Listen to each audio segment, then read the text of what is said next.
In December 2004, Scientific American Life published an article entitled The Tyranny of Choice. It argued that constantly being surrounded by indistinguishable everyday options is slowing us down. It's overloading our minds and paralyzing us. It's making us miserable. If you've ever spent an evening listlessly scrolling through Netflix's infinite library, you'll know that the tyranny of choice is painfully real. You have never been more swamped with things to watch. There's regular telly, and then there are the catch-up services. There's Netflix. There's Amazon. There's Now TV. There's YouTube. If you're a very specific kind of weirdo, there's Hulu and the WWE Network, too. You have more TV than you could ever watch in a lifetime at your fingertips around the clock, and you're somehow expected to make an informed choice about what's good and what isn't. Oh, sure, there are the buzzy shows, the shows that cut through and make a dent in the mainstream media. Stranger Things you already know about, because nobody ever shuts up about Stranger Things. But a little light exploration beyond these tentpole titles can pay dividends. Every streaming service is peppered with perfect little gems that everyone else has missed. So, here's a collection of streaming titles we can't believe aren't household names already. Some you will have seen. Others you might have heard of. A handful might be entirely new to you. But all of them, in their own way, are miraculous. Next time you're blinded by the tyranny of choice that streaming services offer, line up one of these programs instead. One of them might just end up being your new favorite show. At the very least, it'll be better than House of Cards. Stewart heritage comedy created by anyone else, this show would be too maudlin to bear, but in Tig Notaro's hands it's hilarious. 1 Mississippi. Photograph Patty Perrett, Amazon. 1 Mississippi, Amazon Prime. In the last few years there's been a tendency for TV comedies to deal with more serious subject matter, but 1 Mississippi takes the sadcom to the next level, a quasi-autobiographical show which deals with death, child abuse, mastectomy and a rare intestinal disease. If that all sounds a bit heavy, just you wait, it often goes 10 minutes without a joke. Created by anyone else this show would be too maudlin to bear, but in Tig Notaro's hands it's hilarious. For years, she was known in stand-up circles for being amusingly deadpan both on and off stage. But in 2012, she was beset by a series of unspeakable tragedies. She contracted a serious bacterial infection, her mother died, she was dumped by her girlfriend and found out she had breast cancer. Hours after the cancer diagnosis, she went on stage at Largo and performed a different kind of stand-up, terrifyingly personal, with much of the humor often coming from the implausibility of this string of events. The set was discussed everywhere from the New York Times to This American Life, and Notaro exploded. It's a vein of comedy that Notaro has honed and perfected in the years since that set. This show is very closely based on some aspects of her life. The lead character is called Tig and the main love interest is played by her wife Stephanie Allen, but it also moves beyond her story, to universal themes about stoicism, homecoming and family secrets. In one scene, Tig visits her mother's grave, only to be visited by her vision. They start talking about their first sexual experiences. In another show, this would be played cutesy, but it gets dark quickly. Her mother had a relationship with her married art teacher. Tig was molested by her grandfather. Then other giggling dead women come over and join the party. They were date raped, gang-banged, or laying out their blankets for the picnic. It is beyond morbid, yet there is a dark humor to the scene. That is the level the show tends to operate on, the unspeakably real. Its greatest asset in doing so is John Rothman, who plays Tig's stepfather, mourning his wife by getting increasingly pernickety about light switch etiquette. He is fantastic, both inexpressibly sad and emotionless. That's what makes 1 Mississippi worth your time. When a joke eventually comes along, it's never just throwaway, it makes you laugh from somewhere deep inside. Sam Wolfson, a joyful, surreal sitcom, Lady Dynamite. Photograph Doug Hugh, Netflix i.e. Dad AI Netflix Lady Dynamite Netflix. This is probably the most idiosyncratic show on the Netflix roster, and it's certainly one of the least known. But U.S. comic Maria Bamford's joyful, surreal and ambitious sitcom, which loosely tells the story of her real-life breakdown and subsequent recovery, is a true delight. It takes the breathless pace and zing of Bamford's visionary stand-up and throws it into a day-glow version of Hollywood, where she is attempting to resurrect her career, revive her love life and bring her entire community together by means of installing a bench in front of her house. As a portrait of mental illness, it's astonishing, not least because it finds such humor in despair, but as a spectacle it's even better. Part of the joy of each episode is seeing where it will go next, and it's always a surprise, from characters turning into animals to a particularly naughty and anarchic segment which addresses racism in a way that swerves categorization. Much like this genius show, in fact. Rebecca Nicholson casual Amazon Prime the title may be warmly ironic. This is a show about single people for whom dates are freighted with anxiety, but it's a fitting description of the audience's relationship with this ACUS show. Every carefully curated watchlist needs a program like this, a half-hour dramedy you can whack on for a reliable, smartly written hit of escapism. While other dramas squawk for constant attention, or send you into binge spirals, Casual is the secret friend you can not see for months and then meet for an easy catch-up over a massive glass of wine. The characters drink theirs in high-ceilinged LA bars, or in the cavernous kitchen dinner of faded web guru Alex Tommy Dewey, whose sister Valerie Michaela Watkins, a shrink who needs therapy more than her clients, lives with him because they're both such hopeless romantic screw-ups. Casual's determination not to grip its stories too tightly, a play for huge payoffs, lends the moments of humor and heartbreak real intimacy. Jack Seal winningly sweet and raunchy, Lovesick. Photograph Brian Sweeney Netflix Lovesick Netflix This winningly sweet yet raunchy sitcom began life as Channel 4's catastrophically titled Scrotal Recall. Rebranded by Netflix, a second season continued the conceit. Newly diagnosed with an STI, nice guy Dylan Johnny Flynn must contact everyone he has boinked, with each episode flashing back to their tumble, but added more emotional heft to the relationship between Dylan, his semi-platonic soulmate Evie Antonia Thomas, and horndog wingman Luke Danielings. Graham Virtue Samurai Gourmet Netflix comforting whimsy from Japan, starring Naoto Takenaka as retired Gent Takeshi. Having given most of his life to Reggie Perra drudgery, he has almost no identity. But now he's free to have phenomenally low-key foodie adventures, which find him slurping down pickled plums and dried mackerel with boyish abandon. Helped by the samurai warrior, he hallucinates when he needs encouragement to do something crazy. The flavors of the feasting provoke heady Proustian wistfulness. JS True Crime Staggering, Death on the Staircase. Photograph Sarah Davis at Death on the Staircase. Player Michael Peterson was a Vietnam veteran who wrote 3 successful novels based on his experiences during the conflict. At the beginning of filmmaker Jean-Xavier de Lestrade's extraordinary 8-part 2005 documentary, we see Peterson walk us through his enviable North Carolina mansion, describing a pleasant evening he and his wife Kathleen spent together in 2001. It was the last. We hear the audio of his hysterical 911 call made just hours later. She was dead at the bottom of the stairs. Peterson would maintain that she fell down them. However, the authorities decided that despite Peterson's distraught state, there was sufficient evidence to prosecute him for his wife's murder. With uncanny prescience, given that this would be anything but a routine case, Lestrade began filming his documentary just weeks after Kathleen's death, the end result reduced from 600 hours of footage. To outline here the twists and revelations about Peterson's past, the schism as some members of his family are more convinced than others, and one particularly bizarre coincidence would constitute spoilers. For the same reason, to resist the temptation to Google Michael Peterson before watching this series. As well as an astonishing story, what's also remarkable here is the candor of all involved in the case and willingness to appear on film, affording us an intimate glimpse into the pre-trial, trial and eventual verdict. The sensational arrived at via the methodical.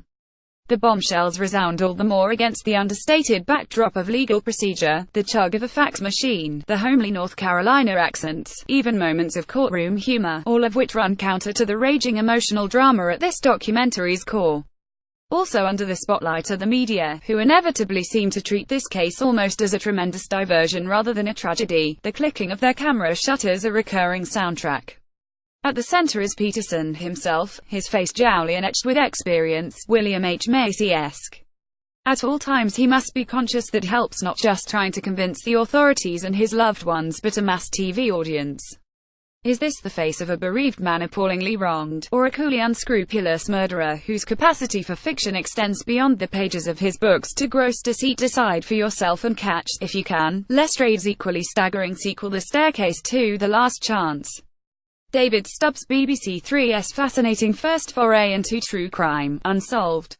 Photograph Adam Patter on BBC Unsolved. The boy who disappeared. BBC Three player on the 2nd of November 1996, 16-year-old Damien Nettles went missing after a night out with friends in his hometown of Cowes on the Isle of Wight. He was never seen again. Hampshire Constabulary had investigated his disappearance as a missing persons case, but there's much evidence to suggest that he was murdered. In BBC Three's first foray into true crime proper, dedicated journalists Alice Hart and Brona Munro spent over 6 months digging into the cold case, trying to decipher the truth from the rumours and half-remembered testimony of his acquaintances. It quickly emerges that Damien had become involved in the dark criminal underbelly of the seaport town, and soon Munro and Hart find they're dealing with a case of misplaced evidence, informants and violent drug dealers known to the police. A fascinating doc, which zips along at a brisk clip. Ben Arnold Real Detective. Netflix dramatic reconstructions are often the mark of crime docs, fit only for endless repeats late into the night. But what if the reconstructions were high-quality? Real Detective is the answer. This US series synthesizes drama and true crime, and flips the cliché of the homicide cop haunted by that one case they got too close to. Real detectives are interviewed about their personal nemesis, with their recollections becoming narration. Unpretentiously performed action cuts away to the testimony of an actual cop, reminding us that the shattered lives we're watching were not invented by a writer. While the starriest casting is Michael Madsen as a Texas Ranger who thinks rich locals are covering up a murder, the standout episode sees Tamo Pennicott play a Portland cop hunting for a serial child killer in 1989. Yet nothing Pennicott does can top the moment when the real-life cop breaks down as he recalls the case a quarter of a century later. Jack CLA compelling meditation on power and religion. The Keepers. Photograph. Netflix. The Keepers. Netflix. Unsolved 1969 murder of Sister Kathy Sesnick, a nun who had taught at an all-girls Catholic school in Baltimore, is, ostensibly, the focus of this taut 7-parter. Former students Gemma and Abby have turned amateur sleuths, convinced that the investigation into her death was clouded by foul play from the church and the police. That alone would be sinister, but mixed with the sexual abuse, miscarriages of justice and cover-ups they unearth, this becomes a compelling meditation on authority, power and religion. Hannah J. Davies. Aileen Wuornos. Life and Death of a Serial Killer. Amazon Prime. 11 years after Nick Broomfield examined the hype around Aileen Wuornos, the U.S.'s first female serial killer, he returns to document her final weeks on death row in 2003. His film peels back layers around the ethics of executing the mentally unwell Wuornos, whose life as sex worker is never truly understood. By the end, when she has confessed to killing 7 men in cold blood but also pleaded self-defense, you're left with a sense of the tattered remains of her painful, solitary life. T. Sheppo McKenna documentaries. It's criminal, and it's been going on for decades. Tickled. Photograph. A Ticklish Tale Limited. Tickled. Amazon Prime. Competitive endurance tickling is like no other sport you've ever heard of. That's probably because, as it transpires over the course of this smart, disturbing doc, it isn't sport at all. New Zealand-based TV journalist David Farrier narrates the story of how he became entangled in a world where amateur athletes are paid to touch each other in a way they've been assured is in no way sexual, but which seems a bit suspect. At the outset, all Farrier wants to do is make a short, sideways human interest segment about the unusual activity he's discovered online. But after receiving the homophobic response to a press request he sends to shady organizers Jane O'Brien Media, he decides to investigate just why young men from around the world are being given thousands of dollars to tickle each other. As they investigate, Farrier and his partner in the project, producer Dylan, become increasingly drawn into a web of blackmail, lies and fetish culture, with O'Brien threatening to ruin him legally. Because, as he discovers, that's what O'Brien does. She pushes people to become an intrinsic part of her tickling empire, before pulling the rug out from under them by making supposedly private clips available online and defaming the participants. O'Brien has humiliated and stalked people across the decades, all in the name of what exactly? It would be too much of a spoiler to say any more, but it is absolutely worth watching to find out. Tonally, Farrier's 2016 debut is reminiscent of another 2010s documentary film, Catfish, which spawned the MTV reality series of the same name. They both deal with the sad, strange stories lurking behind computer screens, with troubled antagonizers who go to great lengths to deceive others. The workaday investigation is woven in with the action, with Farrier traveling from New Zealand to LA in an attempt to track down O'Brien. The only difference is that what Farrier discovers is far more insalubrious than just a troubled figure messing with people's lives online. It's criminal, and it's been going on for decades. Tickled is an absorbing journey that starts out light-hearted but ends up feeling like something out of a horror film. It's not the most sophisticated production you'll ever see, and the way that Farrier makes some of his findings is unclear, which makes you wonder how much of the investigation was complete before the camera starting rolling. But, ultimately, none of this really matters when the subject matter is this engrossing, and gross. HJD spellbinding, Grandmaster Flash on the decks in Hip Hop Evolution. Photograph Netflix Hip Hop Evolution. Netflix's humble beginnings of hip-hop might easily be forgotten in this era of stadium-packing blowout tours, but Canadian rapper and filmmaker Shad Kabango cracks open the vaults to cover those early years in this four-part series first shown on HBO. In 1970s New York, while adults were grooving to the disco scene, the kids of the Bronx were spellbound by DJ Kool Herc and Coke La Rock. From a street culture dominated by gangs, hip-hop parties provided a sanctuary where self-declared street warriors could make peace. Following Grandmaster Flash's discovery that records can become an instrument for skillful spin masters, plus the addition of a vocal style inspired by sources such as Gil Scott-Heron, the first nationwide rap hit by the Sugar Hill Gang WASNT Far Away. Kabango's take isn't perfect. The impact of female artists like MC Lyte is downplayed, but this offers a real insight into the genesis of the genre. Mark Gibbings owns DisneylandDreamArchive.org. Social media has killed the home movie. You can't budge online for kids who have been goaded into playing for the camera since birth. Hardened by fake news, we distrust any meme exploiting childhood innocence. All of which makes Disneyland Dream wildly disarming. In 1956, the Barstow family of Wethersfield, Connecticut, won a trip to California's newly opened Disneyland. Dad Robbins was an early home video enthusiast and decided to film the process, from creating their entries to their subsequent victory and vacation. He creates simple in-camera effects that capture his intoxicating sense of wonder. He films every member of the family reading the congratulatory letter, then falling down in theatrical slow-mo. In the park, Mum Meg shakes open a folded bag and pulls out hamburgers and milk for everyone. There's incidental magic, too. Look closely and you'll even spot a preteen Steve Martin selling guidebooks. Laura Snapes. The Wolfpack. Amazon Prime doc makers wait their whole lives for a story as good as the Wolfpack. For Crystal Moselle, it arrived when she saw 6 teens in Reservoir Dogs suits walking in Manhattan. Nearby, the Angulo brothers had been kept under virtual house arrest for 14 years by their father, living entirely within the glow of the movies that came through their TV. Goodfellas, Batman, Taxi Driver. The boys staged note perfect reproductions of the classics to while away the hours, inadvertently revealing how imagination can triumph over the most dismal isolation. Gavin Haynes. A real-life Friday Night Lights, Last Chance U. Photograph Alan Markfield. Netflix. Last Chance U. Netflix. You don't have to care about American football to fall for Last Chance U. Essentially a real-life version of U.S. drama Friday Night Lights. The doc follows a team of underdogs in a no-mark Mississippi town, transformed by a bullish coach and academic advisor into a national championship-winning, 25-win streak hotshot of a team, and a last resort for those hoping to graduate to the NFL. Shot with a Kubrickian eye for symmetry, you'll end up jubilantly yelling touchdown without ever really understanding what it actually means. Kate Solomon. Drama truly remarkable. Ripper Street. Photograph. Tiger Aspect Productions Limited. Lookout Point Limited. 2016. Bernard Walsh. Ripper Street. Amazon Prime. You might be wronger than you were about jelly deals when it comes to Ripper Street, the BBC crime saga cancelled after 2 seasons and then rescued by Amazon. This isn't all dead sex workers and Jack the Ripper.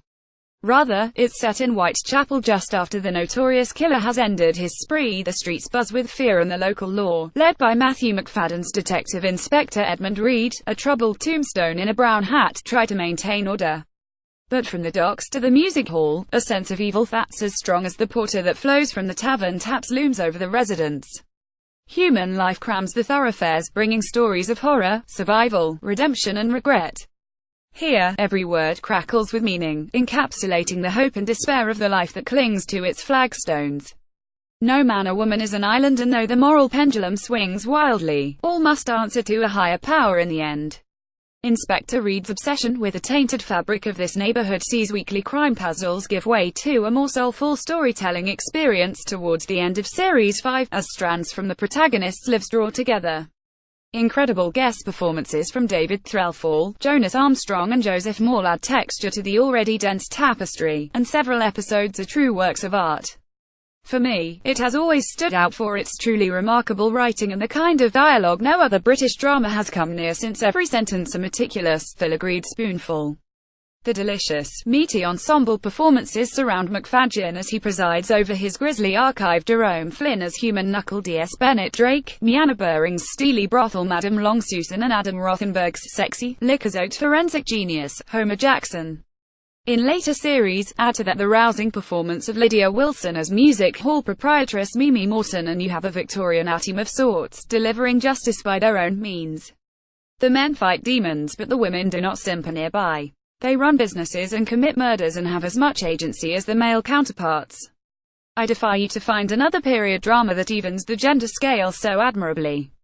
While it may have suffered from launching too close to the visually flashier Peaky Blinders, it's hard to recall the last time a British drama stretched its imaginative wings like this one does. If you crave poetry and invention with your crime capers, 5 seasons await.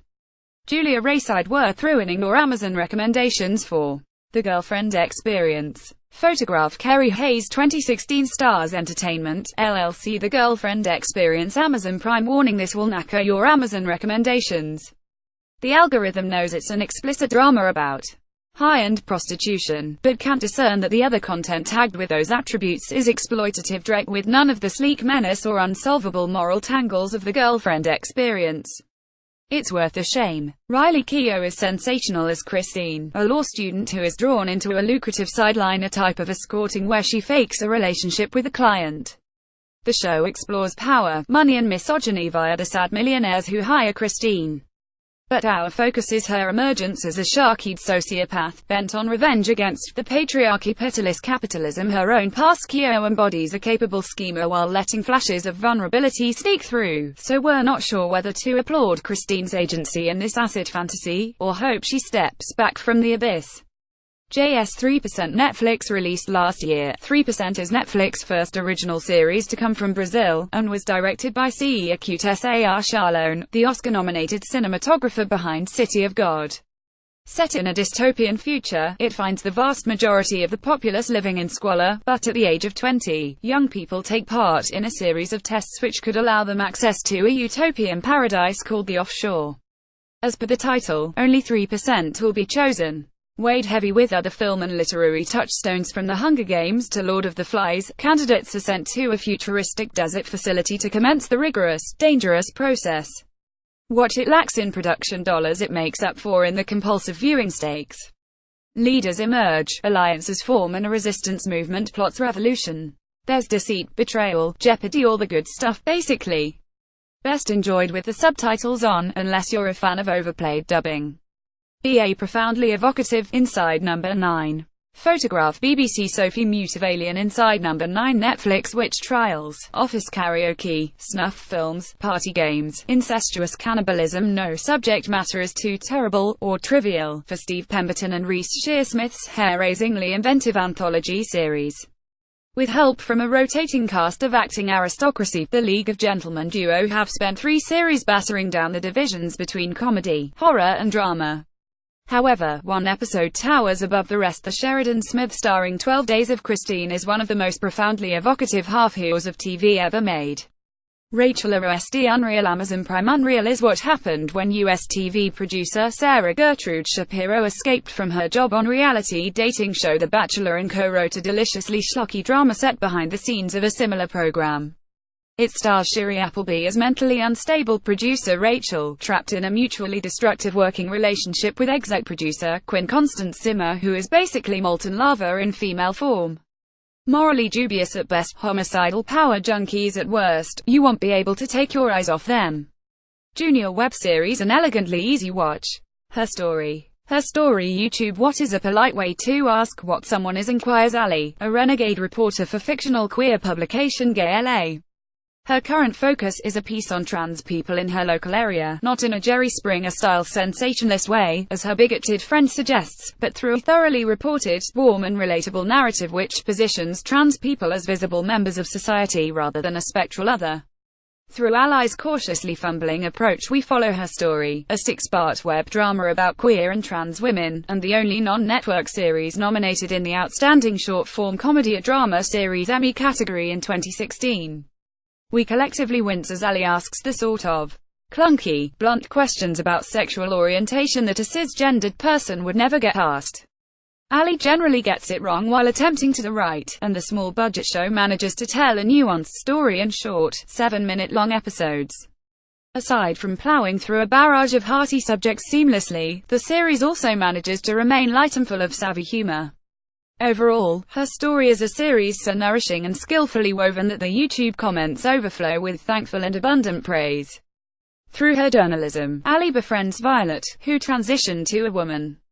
As the pair become close, Ali learns about the ways in which trans people navigate life on a daily basis, from micro-anxieties Violet's fear of people noticing her voice or appearance which stops her from feeling present to macro-aggressions Violet's abusive partner. Running parallel to this relationship is the story of high-powered attorney Paige, who falls for a Bizon-like hunk. She decides not to come out to him immediately. Her story's ability to articulate the fluttering anxiety of the first flushes of love, layered with a fear that she is keeping something from him that might wreck her chances of happiness, makes for a quietly powerful sequence. In June this year, a group of rising trans and gender non-binary actors made a campaign video asking the film and TV industry to break with their tradition of casting trans actors in cliched roles: the prostitute, the psychopath, the jester. As a series, her story succeeds in the places where the rest of Hollywood and even Transparent has failed, by casting trans actors in its lead roles. It is authentic, richly educational, and an elegantly easy watch. As Ali eventually writes in her article on the lives of trans people, our world is less rich without their stories, the laughter, the voices. Harriet Gibsony, the most audacious television in living memory, Horace and Pete. Horace and Pete Lewis.net. Last January, Louis C.K. sent an email to his subscribers. It's simply read Horace and Pete episode 1 is available for download, $5. Go here to watch it. We hope you like it. What followed was some of the most audacious television in living memory. Funded, shot and distributed by C.K., who also played one of the leads, it was as singular a vision as you are ever likely to see. CK's email was vague because he wanted viewers to go into it blind, without marketing gimmicks. In keeping with his wishes, we'll only give you the bare bones. Inspired by Abigail's Party, it follows the owners of Horace and Pete's, a dive bar in Brooklyn. The bar has been in the family for a century, and has degraded with each generation. There are depressive barflies, there is abuse, there is mental illness, there is cancer. Make no mistake, this is not a comedy. It goes to dark places, and stays there without flinching. But if you can stomach it, you'll love it. On cinema YouTubers shown by the huge popularity of off-the-wall animation Rick and Morty and use of a big night out special from Vic and Bob, comedy fans are searching for ever more surreal places to escape to. A natural home for this is subversive US TV network Adult Swim, which has long provided us with some of the most uncanny comedies around, and now offers film-themed web series on cinemas, hosted by prolific comic Tim Heidecker and Greg Turkington of Neil Hamburger fame. The pair are rude, hilariously passive-aggressive, and disinterested in one another. Imagine Mark Kermode paired up with John McClurrick, and tend to discuss everything except the film they're aiming to review. Instead, Heidecker's character persistently derails any film chat in a Monty Python-like manner, even turning their set into a restaurant in one episode. All of this eternally frustrates Turkington, who just wants to discuss his extensive VHS collection. Uber Butler vlogging McVeloface. Like. Photograph BBC. Like BBC Three player over 6 15-minute episodes. Liam Williams sharp, pointed mockumentary series takes aim at some of the more inane professional vloggers, or, as I call them, self-manipulating content puppets, says the comic, immersing himself in the world of YouTube via a surprisingly successful turn as vlogging McVeloface. Though internet celebs might seem an easy target, the satire is as bleak as it is witty, and Williams attempts to become a YouTube star himself in order to win 10 grand turn increasingly dark. RN Binging with Babish YouTube. This YouTube-only cooking show finds NYC chef and filmmaker Andrew Raya carefully preparing dishes from films and TV shows, the prison sauce from Goodfellas, for instance, or the moist maker sandwich from Friends. Binging with Babish is a curiously hypnotic watch. Slick editing, a smart narrative track and a handsomely view of the action makes it at once more and less than a traditional cooking show, something you can both watch and half-watch at the same time. Then you look up, an hour has gone by and you're really, really hungry. Joel Golby.